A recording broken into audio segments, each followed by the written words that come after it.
Start कर रहे हैं भाई, सुन लो भाई, ढंग से बैठ जा, थोड़ा ऐसे हो गए बैठ। देखो भाई, आज हम नया टॉपिक स्टार्ट कर रहे हैं, ठीक है, जिसका नाम है वेक्टर्स। अब भाई ये जो वेक्टर है, बात ये है कि इस वेक्टर का यूज कहाँ कहाँ है, कि ये वेक्टर हम पढ़ क्यों रहे हैं। भैया पढ़ रहे हैं तो भैया इसका कहीं ना कहीं तो यूज होगा, कुछ ना कुछ तो काम होगा इसका। तो कहाँ कहाँ यूज है इसका, वो चीज देखते हैं। सबसे पहले चीज में हम काइनेमेटिक्स पढ़ेंगे। काइनेमेटिक्स के अंदर इस्तेमाल होगा, काइनेमेटिक्स मतलब 1D एंड 2D।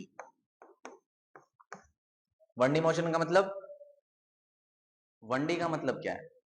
1D मतलब आप एक डायरेक्शन में चल रहे हो, चाहे आगे चल रहे हो चाहे पीछे चल रहे हो, ठीक है, चाहे ऊपर चल रहे हो चाहे नीचे चल रहे हो, एक डायरेक्शन में उसे 1D बोलते हैं। 1D motion, one dimensional motion, ठीक है।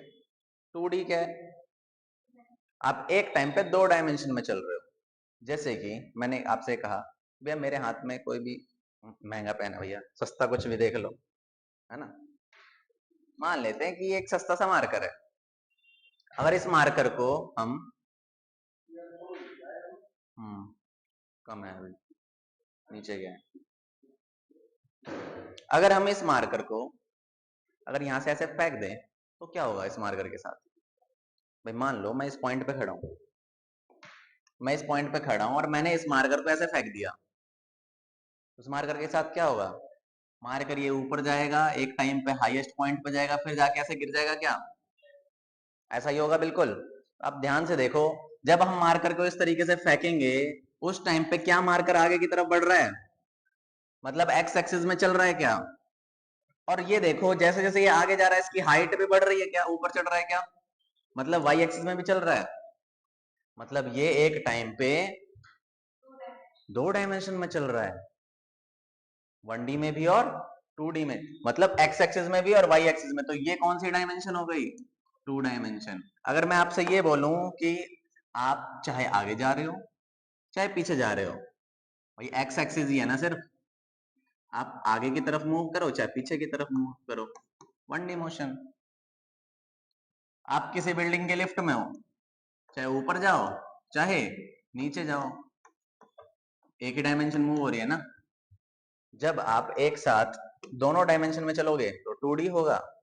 आप चाहे ऊपर जाओ चाहे नीचे जाओ, या आगे जाओ चाहे पीछे जाओ, एक डायमेंशन में चल रहे हो, 1D।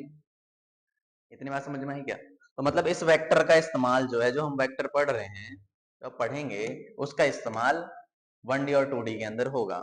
अब ये 1D 2D आपकी बुक में नाम लिखा होगा भैया, मोशन इन स्ट्रेट लाइन।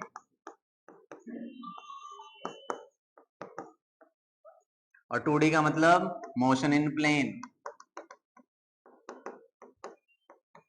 मतलब इस चैप्टरों के अंदर ये जो वेक्टर है इसका इस्तेमाल होने वाला है, ठीक है। उसके बाद और कहाँ इस्तेमाल होगा भैया? डायनामिक्स में इस्तेमाल होगा। अब डायनामिक्स में कहाँ इस्तेमाल होगा भाई? ये आपका क्या काइनेमेटिक्स है।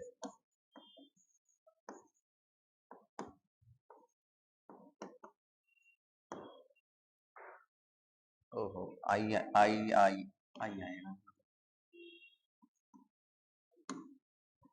काइनेमेटिक्स में इस्तेमाल होगा, इसको काइनेमेटिक्स बोलते हैं, ठीक है। उसके बाद डायनामिक्स में इस्तेमाल होगा। अब डायनामिक्स में कहाँ इस्तेमाल होगा भैया? लॉज ऑफ मोशन सुना है क्या? Force and laws of motion,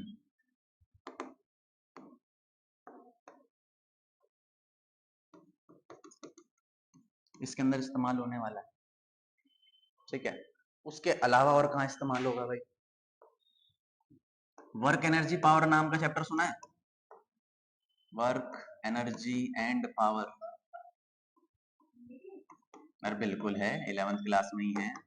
ये जो भी चैप्टर लिखवा रहा हूँ, 1D 2D, laws of motion, work energy power, सब 11th में, ठीक है। उसके बाद और कहाँ इस्तेमाल होगा? रोटेशन में इस्तेमाल होगा। रोटेशन नाम का एक चैप्टर है आपका, रोटेशन, इसमें इस्तेमाल होने वाला है। उसके बाद एक सॉलिड करके चैप्टर है आपका, उसमें भी इस्तेमाल होगा।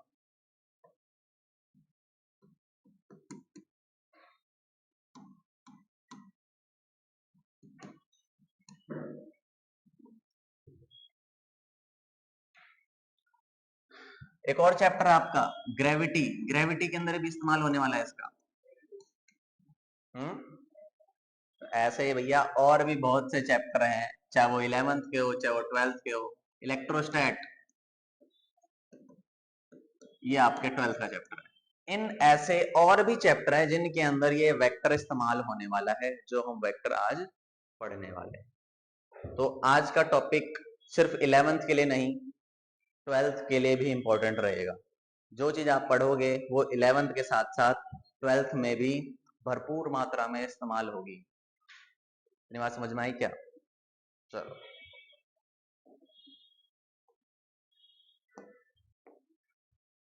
अब भाई बचपन in the sense 9th class में आपने वेक्टर एंड स्केलर का नाम सुना था क्या? तो क्या सुना था नाम?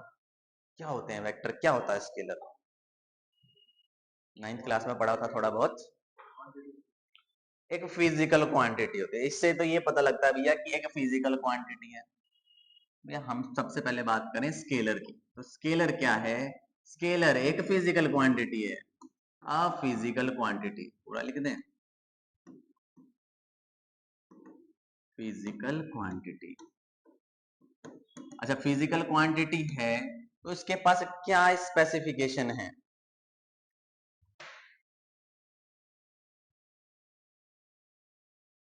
भाई? क्या स्पेसिफिकेशन है भाई? इसके पास सिर्फ और सिर्फ मैग्नीट्यूड होता है, विच हैव मैग्नीट्यूड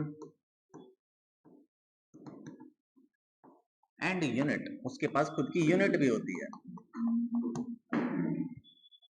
ठीक है। तो एक ऐसी फिजिकल क्वांटिटी जिसके पास अपनी मैग्नीट्यूड हो और खुद का यूनिट हो, उसे हम स्केलर क्वांटिटी बोलते हैं। जैसे कि मैंने आपको ये बोला कि भैया आपने डिस्टेंस ट्रेवल किया है। कितना डिस्टेंस ट्रेवल किया है? 5 किलोमीटर। क्या बताया भैया? आपने डिस्टेंस ट्रेवल किया है। कितना डिस्टेंस ट्रेवल किया है? 5 किलोमीटर डिस्टेंस ट्रेवल किया है। तो ये जो 5 लिखा है ना, ये 5 होता है मैग्नीट्यूड। तो ये मैग्नीट्यूड क्या है? ये जो वैल्यू लिखी हुई है ना यहाँ पे 5, ये 5 आपका मैग्नीट्यूड है। और ये जो किलोमीटर लिखा है वो ये क्या है? ये यूनिट है। इतनी बात समझ में आई क्या? तो ऐसे ही और क्या क्या चीजें हो सकती हैं जो आपका स्केलर क्वांटिटी है? एग्जाम्पल लिखो, एग्जाम्पल लिखे फटाफट से। स्पीड,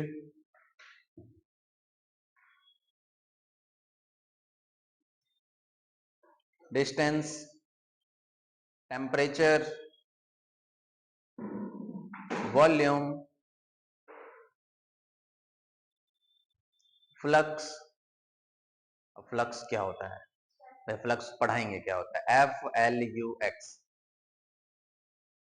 वर्क, एनर्जी, पावर,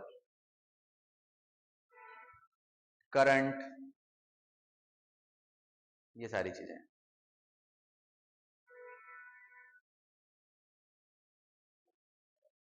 क्या क्या बताया भाई आपको? स्पीड बताई, डिस्टेंस बताया, और वर्क बताया, एनर्जी बताई, पावर बताया, टेम्परेचर बताया, फ्लक्स बताया। अब यार टाइम भी ले लो यार, लीजिए टाइम हो गया। और मैंने आपको करंट बताया। इस करंट के ऊपर ना अंडरलाइन कर लो भैया, करंट इंपॉर्टेंट है। करंट एक स्केलर क्वांटिटी है, ठीक है। अच्छा, फिर वेक्टर क्या होगा भाई? वेक्टर क्या?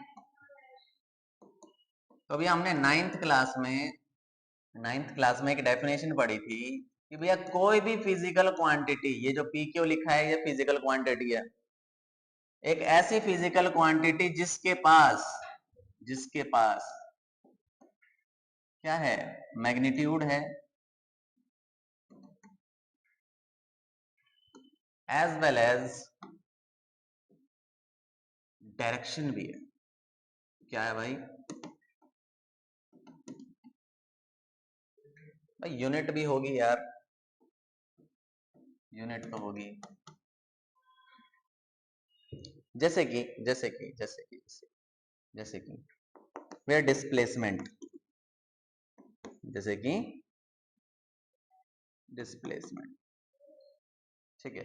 मैंने आपसे ये कहा भैया, मैंने आपसे ये कहा तो ये आपका घर है,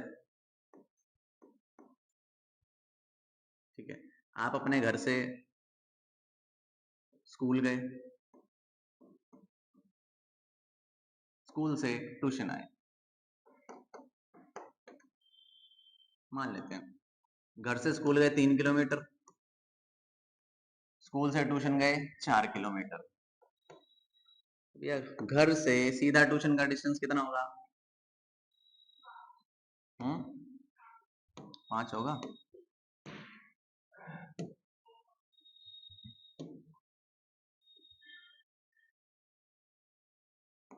सुन लो भाई, तो ये आप 3 किलोमीटर गए इधर, 4 किलोमीटर इधर गए, डिस्टेंस कितना है? डिस्टेंस हुआ भैया आपका 3 + 4 यानी कि टोटल 7। डिस्प्लेसमेंट क्या होता है? डिस्प्लेसमेंट आपका शॉर्टेस्ट डिस्टेंस, मतलब इनिशियल पॉइंट से लेके फाइनल पॉइंट तक की दूरी। मान लेते भैया ये 5 है, ये यहाँ लिखेंगे 5 किलोमीटर। साथ ही साथ डायरेक्शन भी बताएंगे भैया, कहाँ से? घर से लेके ट्यूशन तक। इतनी बात समझ में आई क्या? अगर मैंने आपको ऐसा डायरेक्शन दे दिया कि भैया ये आपका वेस्ट है और ये आपका ईस्ट है, ये नॉर्थ है और ये साउथ है, तो आप लिखेंगे भैया टुवार्ड ईस्ट। हाँ, पाइथागोरस लगा दी। मान लिया कि भैया 90 डिग्री पे है, मान लेते हैं, मानने में क्या जा रहा है, ठीक है। तो देखो मैंने यहाँ पर क्या क्या चीजें लिखी हैं, सुनना ध्यान से। डिस्टेंस लिखा है क्या? डिस्टेंस, डिस्टेंस में देखो क्या लिखा है, 7 लिखा है। 7 मतलब मैग्नीट्यूड, और साथ में किलोमीटर लिखा है यानी कि यूनिट। तो स्केलर के अंदर मैग्नीट्यूड होता है और क्या होता है? यूनिट होता है। डिस्प्लेसमेंट में देखो, डिस्प्लेसमेंट में 5 लिखा है मतलब मैग्नीट्यूड लिखा है, किलोमीटर लिखा है यानी कि यूनिट लिखी है। साथ ही साथ इंपॉर्टेंट चीज, क्या मैंने डायरेक्शन लिखी है? क्या आपको बताया है कि भैया हम ईस्ट की तरफ जा रहे हैं, इस डायरेक्शन में जा रहे हैं, ये एरो लगाया है भैया इस तरफ जा रहे हो आप। आपको डायरेक्शन भी बताइए क्या? तो यहां पर डायरेक्शन बताई है, ठीक है। अब बात ये है, बाइक उधर खड़ी है गली में।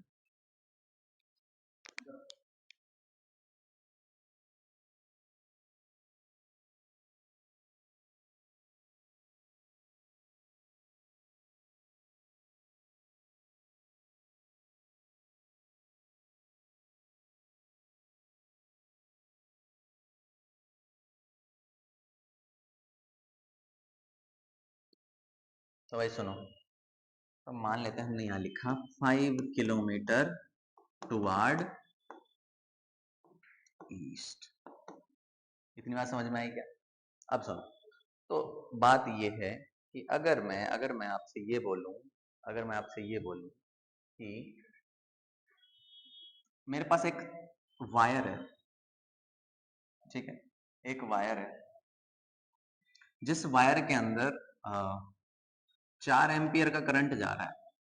कितने एम्पियर का करंट जा रहा है? 4 एम्पियर का करंट जा रहा है। और एक और वायर है जिसके अंदर 3 एम्पियर का करंट जा रहा है। कितने एम्पियर का करंट जा रहा है? 3 एम्पियर का करंट जा रहा है, ठीक है। अब बात ये है कि अगर मैं एक और न्यूट्रल वायर यहां जोड़ूं तो यहां से कितना करंट जाना चाहिए? 5 या फिर 7? ऐसा करते हैं ना, रुक जाओ, थोड़ा सा एडजस्ट करते हैं इसको, ऐसा ना लिख के 90 डिग्री पे लगाते हैं। मान लो ये रहा, ये 90 डिग्री पे है, तो पाइथागोरस लगना चाहिए। हाँ, तो मुझे ये बताओ कि यहाँ से 5 एम्पियर जाएगा कि 7 एम्पियर जाएगा? भी यहाँ से 7 जाएगा। क्या मैंने आपको डायरेक्शन दे रखी है इसमें? अरे भैया डायरेक्शन दी, ये एरो डायरेक्शन ही तो है। आप यहां से इधर जा रहे हो, मैंने आपको बताया 4 एम्पियर का करंट जा रहा है और इस तरफ जा रहा है। 4 is magnitude, ampere is unit, और ये जो एरो है ये डायरेक्शन है। मैंने आपको डायरेक्शन दी कि भैया इधर फ्लो हो रहा है, ईस्ट की तरफ हो रहा है। ये नीचे बताया भैया 3 एम्पियर अपवर्ड फ्लो हो रहा है, डायरेक्शन भी दिया क्या? तो इसके पास डायरेक्शन है, मैग्नीट्यूड है, सब कुछ है, तो क्या ये वेक्टर है? नहीं भैया वेक्टर नहीं है। अब क्यों नहीं है? हमने देखो पढ़ा कि भैया डायरेक्शन है, डायरेक्शन है, डायरेक्शन है, बिल्कुल है, मैग्नीट्यूड है, मैग्नीट्यूड है, एम्पियर है मतलब यूनिट है, सारी चीजें है ना भैया, डायरेक्शन है, मैग्नीट्यूड है, यूनिट है। फिर भी यहां पर 7 आया, अगर यहाँ 5 आता ना तो ये वेक्टर होता। तो कहने का मतलब जो चीज हमने 9th क्लास में पढ़ी थी कि भैया वेक्टर क्या होता है, कि ऐसी फिजिकल क्वांटिटी जिसके पास मैग्नीट्यूड हो, साथ ही साथ डायरेक्शन और यूनिट हो, ये आधी अधूरी बात है। क्या है? आधी अधूरी बात है। तो भैया पूरी बात क्या होगी, यहां लिखेंगे विच फॉलोज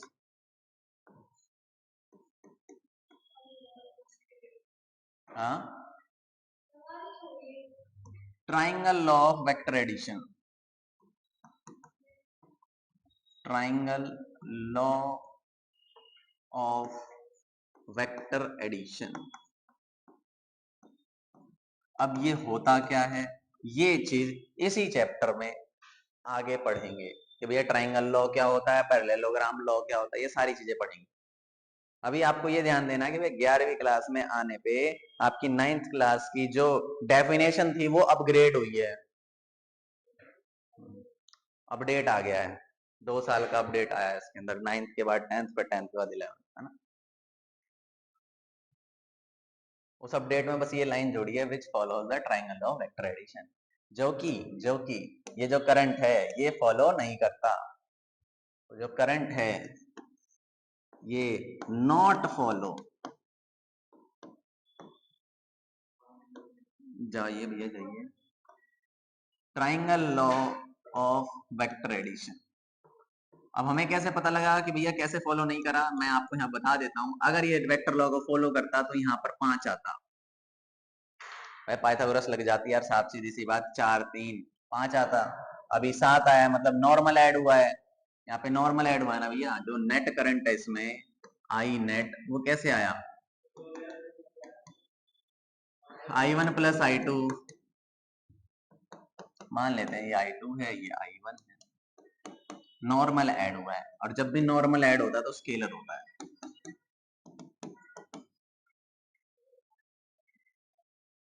भैया ट्राइंगल लॉ वेक्टर एडिशन को फॉलो नहीं कर रहा, नॉर्मल ऐड हो रहा है, यानी कि ये स्केलर है। तो जो करंट है नॉट अ वेक्टर, ये वेक्टर नहीं है, करंट जो है वो स्केलर क्वांटिटी है। इतनी बात समझ में आई क्या? लिखो इसे फटाफट से, लिखे लिखे।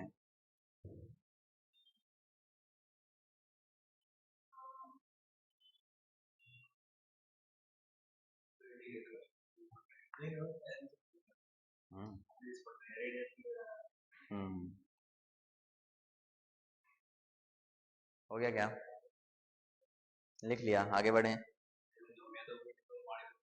अच्छा लिख भाई लिख।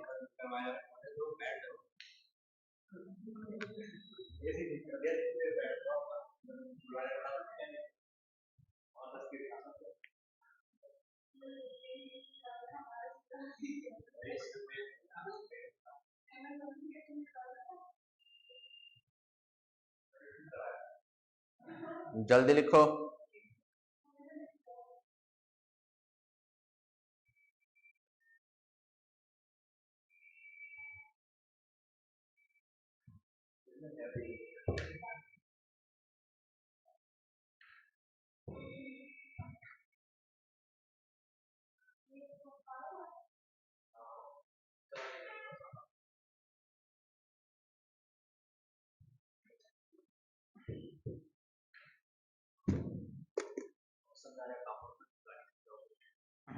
चलो भाई सुनो, तो यहाँ पर एग्जांपल लिखेंगे भाई कि भैया क्या क्या चीज है जो आपका वेक्टर है। जैसे कि फोर्स, फोर्स एक वेक्टर क्वांटिटी है। जैसे कि momentum, very good. Pressure, very good.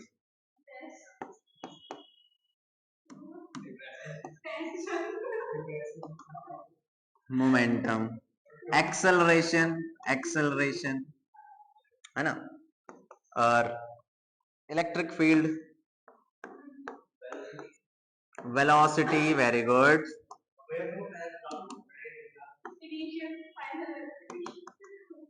Displacement, ये सारी चीजें एक्सेट्रा। ये वाला क्या रखा है भैया, देख यहाँ 90 डिग्री पे करंट आ रहा है। करंट के पास मैग्नीट्यूड भी है, यूनिट भी है और डायरेक्शन भी है। डायरेक्शन होने के बाद भी ये वेक्टर नहीं है, ये स्केलर है। क्यों है? क्योंकि ये triangle law of vector addition को फॉलो नहीं करता। क्यों नहीं करता? क्योंकि ये नॉर्मली ऐड होता है। तो अगर ये triangle law of vector addition को फॉलो करता तो यहाँ पाइथागोरस लगती, यहाँ 4 3 5 आता, मगर यहाँ पर क्या आया? 4 3 7 आया। इतनी बात समझ में आई क्या? अब भाई देखो थोड़ा सा ना एक डिफरेंस समझा रहा हूँ, थोड़ा समझने की कोशिश करना। देखो मैंने आपको ये लिख के दिया कि भैया फोर्स है, मैंने आपको बोला कि भैया -10 न्यूटन है F1 और F2, एक भैया +10 न्यूटन। ठीक है, मुझे ये बताओ, मुझे ये बताओ कौन सा फोर्स ज्यादा है, कौन सा कम है? वेरी गुड, F2 ज्यादा है और F1 कम है। अच्छा ठीक, मैंने आपको बोला U1 आपको दे दिया +5 जूल, U2 मैंने आपको बोला -5 जूल। अब U है क्या? U is potential energy. क्या है? Potential energy. अच्छा मुझे ये बताओ U1 ज्यादा है कि U2 ज्यादा है? U1 ज्यादा है भैया, 5 है ना। अब बात ये है, ध्यान से सुने और ध्यान से समझें। ये जो U1 है ना और U2 है, ये है पोटेंशियल एनर्जी। एनर्जी है, क्या है? और एनर्जी होती क्या है? स्केलर। अब बात ये है, जो तुमने यहाँ पे ये बताया कि F1 ज्यादा है F2 ज्यादा है, यहाँ हम बता ही नहीं सकते, कंपेयर ही नहीं कर सकते। अब कंपेयर कैसे करेंगे भाई? सुनो, ये जो तुम नेगेटिव और पॉजिटिव का साइन देख रहे हो, अब मैं बताऊं यहाँ पे बात ये है कि F1 बराबर है F2 के। कैसे भैया कैसे? बात ये है कि यहाँ पे प्लस का साइन लगा हुआ है, माइनस का साइन लगा हुआ है। अब बात ये है कि भाई फोर्स है ये, फोर्स, और फोर्स क्या होता है? वेक्टर क्वांटिटी होती है। और वेक्टर क्वांटिटी में जो ये जो नेगेटिव का साइन है और जो ये पॉजिटिव का साइन है, ये सिर्फ और सिर्फ ओनली रिप्रेजेंट डायरेक्शन। क्या रिप्रेजेंट करता है? डायरेक्शन को रिप्रेजेंट करता है, डायरेक्शन के अलावा कुछ रिप्रेजेंट नहीं करता। इतनी बात समझ में आई क्या? तो यहां पर ये है कि F1 बराबर है F2 के। तो F1 F2 में बराबर क्या है भैया? F1 और F2 में सिर्फ इसकी ये जो वैल्यू है ना 10 न्यूटन, ये 10 न्यूटन, ये बराबर है। और इसको क्या बोलते हैं? मैग्नीट्यूड। क्या बोलते हैं? तो भैया मैग्नीट्यूड के लिए ना यहाँ पे ऐसा मोड का साइन लगाते हैं, ऐसा ऐसे ऐसी ऐसी डंडी लगाते हैं। वही तो बता रहा हूँ, सुन तो लो। ये जो फोर्स है वो वेक्टर क्वांटिटी है। इसके आगे जो ये नेगेटिव का साइन लिखा हुआ है, ये सिर्फ डायरेक्शन बता रहा है। वो भी कैसी डायरेक्शन बता रहा है?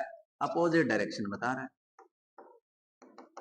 Opposite direction. इसका मतलब ये है कि भैया एक बॉक्स है, एक ब्लॉक है, उसे आप इधर से धक्का दे रहे हो F1 10 न्यूटन, और आप इधर से धक्का दे रहे हो F2 10 न्यूटन, तो भैया बीच में रुका रहेगा, नेट फोर्स कितना होगा? 0 होगा। तो यही तो है, इधर से 10 लगा है, इधर से 10 लगा है, तो दोनों बराबर है भैया। यही तो लिखा है, दोनों बराबर है, बड़ा छोटा तो है ही नहीं।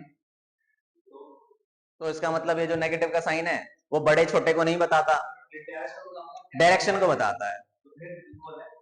इक्वल है, आप तो कह रहे थे कि F2 बड़ा है। अच्छा चलो ठीक। तो इसका मतलब ये है कि आपको बड़े और छोटे आइडेंटिफाई करने के लिए सबसे पहले ये चीज पता होनी चाहिए कि वो स्केलर है या वेक्टर है। अगर वो वेक्टर हुआ तो ये जो प्लस माइनस का साइन है ये बड़े छोटे को नहीं बताता, ये प्लस माइनस का साइन अपोजिट डायरेक्शन को बताता है। और यहां पर ये जो वैल्यू है 10 न्यूटन और 10 न्यूटन, ये दोनों बराबर है। अब ये वेक्टर है तो भैया वेक्टर के ऊपर ऐसे एरो लगता है क्या? ऐसे एरो लगता है क्या? ऐसे? हाँ जी, पूछे। नहीं भाई,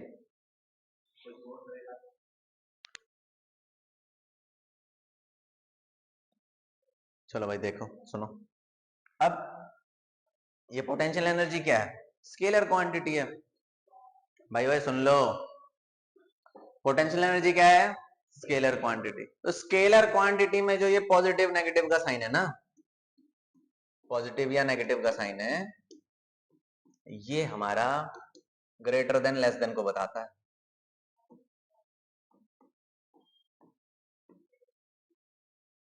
बिल्कुल सेंस बन रही है।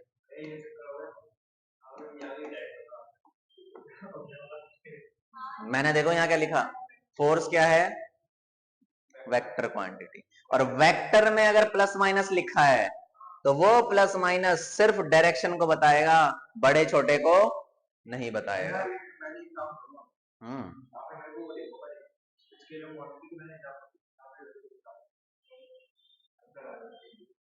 लिखो भाई, लिखो जल्दी जल्दी लिखो। चलो भाई इधर देखो, तो यहाँ पर पॉजिटिव नेगेटिव किसको बता रहा है? बड़े छोटे को बता रहा है। तो यहाँ पे -5 छोटा है, +5 बड़ा है।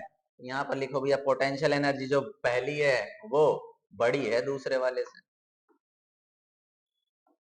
और यहाँ पर इक्वल थे भैया, बस डायरेक्शन अपोजिट थी। लिख लिया क्या?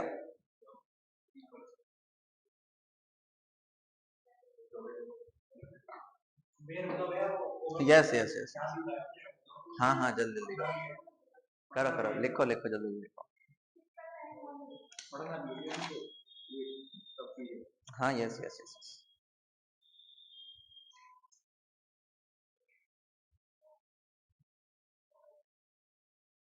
लिखो भाई जल्दी लिखो।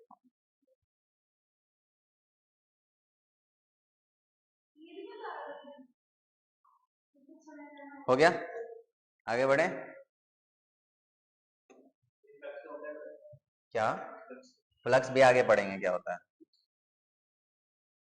अभी बहुत सारी चीजें हैं, बहुत सारी चीजें हैं जो आगे पढ़नी है, बस वो बस आपको एग्जाम्पल लिखवाया।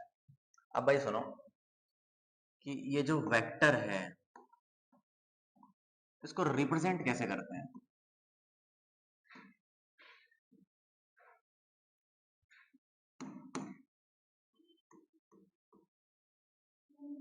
कैसे भाई रिप्रेजेंट करेंगे मैथमेटिकली?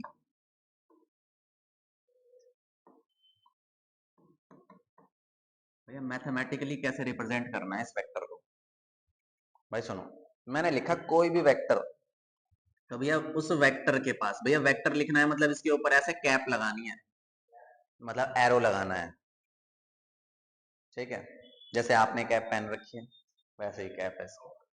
भाई सुनो सुन लो भाई, तो ये ए आपका क्या है, वेक्टर है भैया। इसको मैथमेटिकली ऐसे रिप्रेजेंट करते हैं कि भैया इस वेक्टर के पास दो चीज होगी, इस वेक्टर के पास दो चीज होगी, क्या क्या, एक तो मैग्नीट्यूड, एक तो क्या होगी, मैग्नीट्यूड होगी।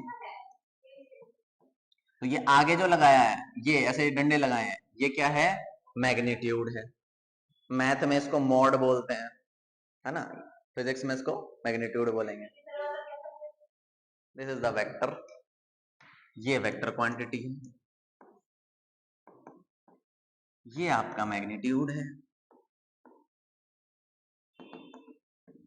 तो भैया कोई भी वेक्टर कैसे बनता है, मैग्नीट्यूड प्लस डायरेक्शन, तो इसके साथ यहां पर होगा डायरेक्शन। भाई सुन ले, मैंने तुझे बताया भाई कोई भी वेक्टर कैसे बनता है, मैग्नीट्यूड प्लस डायरेक्शन के। तो भैया ये क्या है, ये भैया यूनिट वेक्टर है, इसका नाम है यूनिट वेक्टर, और ये जो है यही डायरेक्शन है, ये डायरेक्शन ही है, ओनली हैव डायरेक्शन। इसका नाम है भैया यूनिट वेक्टर। जैसे तेरा नाम यश है और तू टोपा लगाता है, वैसे ही भाई ये एक यूनिट वेक्टर है, इसके ऊपर कैप लगी हुई है।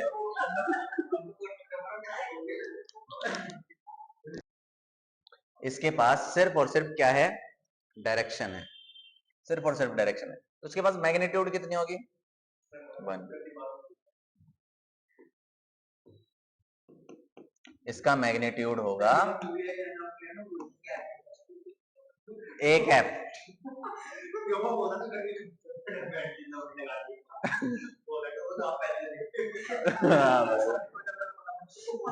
चलो भाई सुन लो, इसको इसको बोलते हैं ए कैप। लिखिए फटाफट से। तो भाई आपको बताया वेक्टर में क्या होता है, वेक्टर होता है भैया मैग्नीट्यूड और डायरेक्शन। इसका नाम है यूनिट वेक्टर, ये एक्चुअली में डायरेक्शन है, ये एक्चुअली में है क्या, डायरेक्शन है, और इसके पास मैग्नीट्यूड होता है 1 के इक्वल। इतनी बात समझ में आई क्या? जैसे कि मैंने आपको एक छोटा सा एग्जांपल दिया,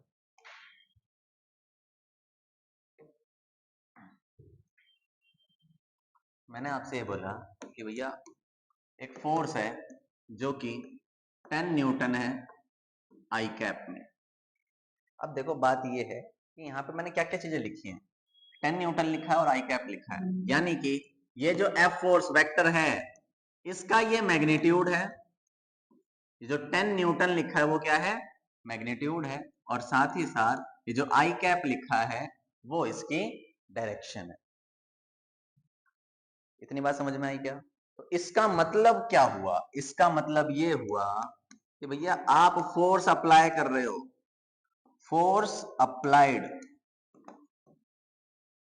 कितना फोर्स अप्लाई कर रहे हो, 10 न्यूटन का, कहां पे, इन या अलोंग एक्स एक्सिस लिख लो, अलोंग एक्स एक्सिस। अब यहां पे कहीं बोला हुआ है क्या कि एक्स एक्सिस है? हाँ भैया साफ साफ बोला हुआ है, ये जो है ना ये आई कैप, ये आई कैप एक्स एक्सिस होता है, तो फिर Y cap, Y Y axis को क्या बोलेंगे, जे कैप, जेड एक्सिस को क्या बोलेंगे, के कैप। लिखें इसको, यस मैंने आपको बोला यूनिट वेक्टर। अब यूनिट वेक्टर अगर एक्स एक्सिस में है, कहां है, एक्स एक्सिस में, तो उसको हम लिखते हैं आई कैप। अगर यूनिट वेक्टर वाई एक्सिस में है तो उसको बोलेंगे जे कैप, देखो सारे स्मॉल में लिखेंगे, कैपिटल कोई नहीं है। और जेड एक्सिस में है तो जेड एक्सिस कौन सी होती है अभी बताते हैं, के कैप। आप इस रूम में बैठे हो, इस रूम का ये कॉर्नर देखो, इस कॉर्नर को देखो, या फिर इससे ज्यादा बेटर ना, वो वाला कॉर्नर है, वो वाला कॉर्नर देखो, उस वाले कॉर्नर में यहां से एक ऐसी सीधी लाइन आ रही है क्या, है ना, तो इसको अगर मैं ऐसे रिप्रेजेंट करूं भैया, ये पॉइंट है, वो वाला कॉर्नर है, वहां से ये लाइन ऐसे सीधी आ रही है, इसको हम बोलेंगे एक्स एक्सिस। क्या बोलेंगे, उसी कॉर्नर से वो ऊपर की तरफ जा रहा है क्या, पिलर है ना, तो इसको बोलेंगे वाई एक्सिस। Y axis. अब उसी पॉइंट से वो सीधी ऐसी लाइन जा रही है क्या, वो ऐसे सीधी, तो भैया बोर्ड पे कैसे बनाऊं, ऐसे हवा में बनाऊं, हवा में तो बन नहीं सकता, तो इसको हम ऐसे बनाएंगे, ये भैया ऐसे बाहर की तरफ आ रही है, जेड एक्सिस। तो ये वाली लाइन जेड एक्सिस है, ये एक्स है, ये वाई है और ये जेड है। ध्यान से देखो एक्स और वाई के बीच में कितने का एंगल बना हुआ है, तो भैया एक्स और वाई के बीच में 90 का एंगल बनेगा। अब मुझे बताओ एक्स और जेड के बीच में कितने का एंगल बना हुआ है वहां पे, मतलब यहां पे भी 90 डिग्री का एंगल है। वाई और जेड के बीच में कितने का एंगल है, तीनों एक दूसरे के परपेंडिकुलर होते हैं।